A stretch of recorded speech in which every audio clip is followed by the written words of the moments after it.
কড়া করে এক কাপ। আরে তুই এখানে বসে গুনগুন করে গান করছো আবার? ব্যাপার কি গো নরাদা? ভাগ্যের চাকা উল্টে গেছে গো, তাই আজকের আমি আর চা বানাবো নে। বাবুর মতো এখানে বসে বসে আয়েস করে চা খাবো। নরা, আসল ব্যাপারটা ঝেড়ে কাশ বলছি, নয়তো নয়তো তুমি আমার লবডঙ্কা করবে। আজ আমি আর চা বিক্রি করবো নে। এই দেখো দেখি 500 করে ক্যাশ তোর হ্যান্ডে এলো কি করে? সেটাই তো বলতেছি। কেসটা কি সত্যি করে বলো তো নরদা? ওই যে নামজাদা শিল্পী শেতল বাবু আছে না, উনি আমাদের বকশিস দিয়েছে। 500 টাকা বকশিস? ওই শেতল বাবু আজ সকালে এসে হাজির। এই নে নরা, ধর 500 টাকা তোর বকশিস।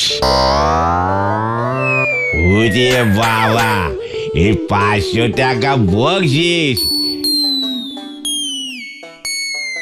শিল্পীর মন দেখতেছি কাদাচ্ছে নরম হয়। ওরে নরা, মন নরম না রে, ওরে আমার নরা দম। পকেটটা খানিক হঠাৎ গরম হয়ে উঠে আছে। আমার একখানা ছবি 5,000 টাকা, বুঝলি? 5,000 টাকায় হঠাৎ বিক্রি হইয়া গেল। জানি না কি বুঝিয়া কি ছবি কিনিয়া লইল ওই ভদ্রলোক। শহর থেকে, বুঝলি, শহর থেকে আমার ছবি দেখিতে আসিয়াছিল। 5,000 টাকার একখান ছবি? বাপরি বাপ, আমার 1 কাপ চা 2 চামচ চিনি দে করলি পরেও 5 টাকা কেউ দিতে চায় নে। কি যে বলিস, তোর ওই শীতল চা খেয়েই তো এই ছবিখানা আঁকিয়াছিলাম, তাই এই বকশিস। বাবু আপনি বসেন, আপনি ফ্রিতে 1 কাপ গরম চা খেয়ে যান, কোনো পয়সা লাগবে না। এই ওই শীতল বাবুর ছবি 5,000 টাকায় বিক্রি হয়েছে? এই তো সেদিন ঘোতনদের পাশের বাড়িতে ভাড়া এলো আর এসেই 5,000 টাকা। চল আমার সঙ্গে। 500 টাকা বকশিসের কি তেজ হচ্ছে বাবজি!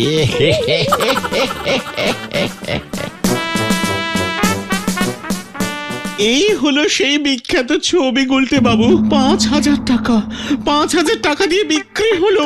এই দেখুন আমার সই, সীসা মানে শীতল শাসমল। তা সীসা মশাই, এই ছবিটার মধ্যে যে কোনো ছবি দেখিতে পাইতেছি না। পুরোটাই কমলা রং দিয়ে লেপে দিয়ে কালো রঙের গোল এঁকে দিয়েছেন। ইহা বড় গভীর ছবি, সকলে বোঝে না। খুব কঠিন মানে, তাই না শীতল বাবু? খুব ছবি যত কঠিন হবে, যত লোক কম বুঝবে, তত তো দাম চড়বে। ভেরি ইন্টারেস্টিং ফুল কথা। তা এই ছবিটার মানে যদি আপনি একটু বুঝিয়ে দেন দেখি সীসা বাবু। বুঝেছি, পৃথিবীটা জ্বলছে, দাও করে জ্বলছে। এই মেরেছে। কোথায়? জল এই যে এই পুরোটা পৃথিবী, এই কমলা রং হলো আগুন। আর ওই কালো গোলটা? ওটা সূর্য। কি?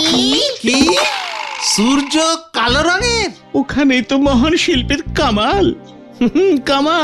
সূর্য তাপ ছড়াইতে নিজে পুড়িয়া কালো পোড়া ঝলসানো রুটি হইয়া গিয়াছে। সূর্য রুটি হয়ে গেছে? শিল্পীর মন তো গুলটে বাবু, যা ইচ্ছে তাই ভাবতে পারা যায়। ও তাই বুঝি? হ্যাঁ, বড়ই নরম। বুঝেছি। এবার আমাকেও আমার পকেট করিতে হইবে গরম। চল রে বলদের দল, চল। আচ্ছা গুলটে মামা, ছবি আঁকছে ওই শীতল বাবু, তোমার পকেট গরম হবে কেমন করে? যেভাবে ওই সীসা মানে শীতল বাবুর পকেট ভর্তি হয়েছে।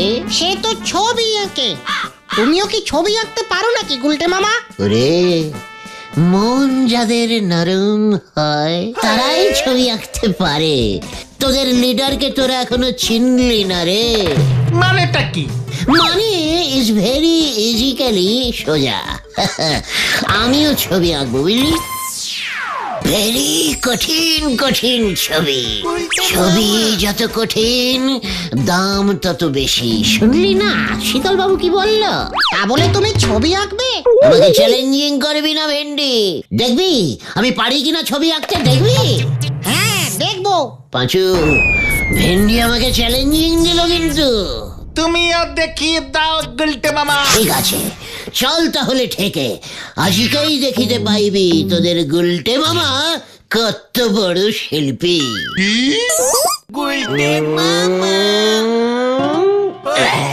এটা তুমি কি আঁকলে গুলটে মামা? একটা গোল্লা। তুই যেমন অঙ্কে গাদা গাদা গোল্লা পেতিস, তাই গোল্লাকে ভুলতে পারিসনি, গলদপুরের বড় বলদ। তাহলে এটা কি? আমি বুঝে গেছি, রসগোল্লা 10 টাকার সাইজেরটা এঁকেছো। এ কে রে পাঁচু? তাহলে তুমি বলে দাও না গুলটে মামা। এ বড় গভীর মানের ছবি, কোনো মানে বইতে পাবি না, শিল্পীর কঠিন ভাবনা। কিন্তু এটা তো একটা গোল আঁকলে। ওরে গলদপুরের বলদ ছেলের দল, এ গোল যে সে গোল না রে, এ হলো একখানি গোল মাঠ। সেই মাঠ ভর্তি ছিল কচি কচি ঘাসে। ঘাস? ঘাস কোথায় আঁকলে তুমি? ওইখানেই তো শিল্পীর কেলটাবুলাস কেরামতি রে। মাঠে ঘাস নাই তাই আঁকি নাই, সব ঘাস একটু আগে গরুতে খাইয়া চলিয়া গিয়াছে। পরিয়ার হইয়াছে শুধু মাঠ, ধুধু মাঠ, কি করুন মাঠ, ঘাস নাই ঘাস নাই, সব গরুতে খাইয়া ফেলাইলো। একই কাণ্ড ঘটিল। থাক থাক গুলটে মামা, বুঝেছি বুঝেছি। শিল্পীর নরম মন তো সহ্য হয় না কিছু। বুঝলাম।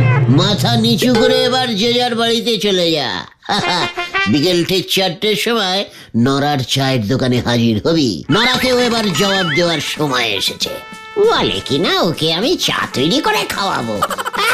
এই শিল্পী গুলটে গুহর নরম মন পেয়ে যা ইচ্ছে তাই বলবে, আর তোরা সহ্য করবি? একদম না গুলটে মামা।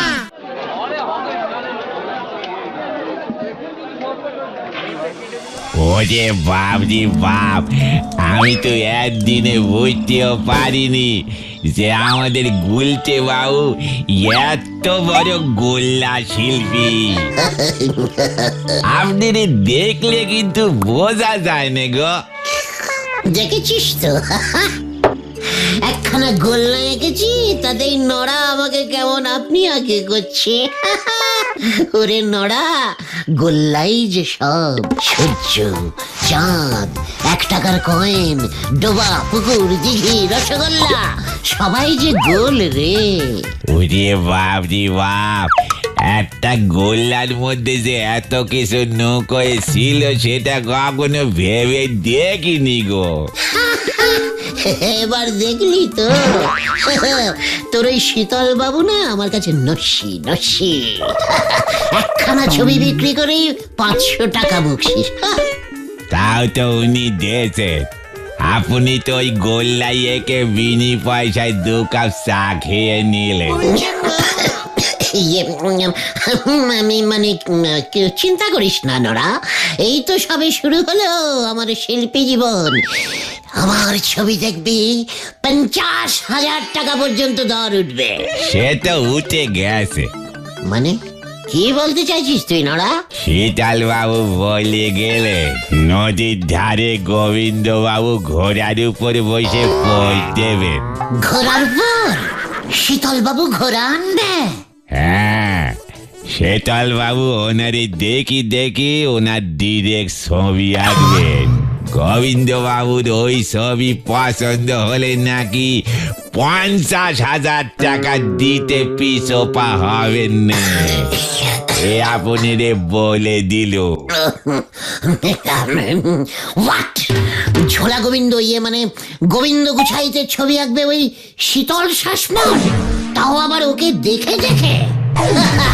সন্ন্যারা, শীতল বাবু দেখে দেখে ছবি আঁকে আর আমি আঁকবো না দেখে।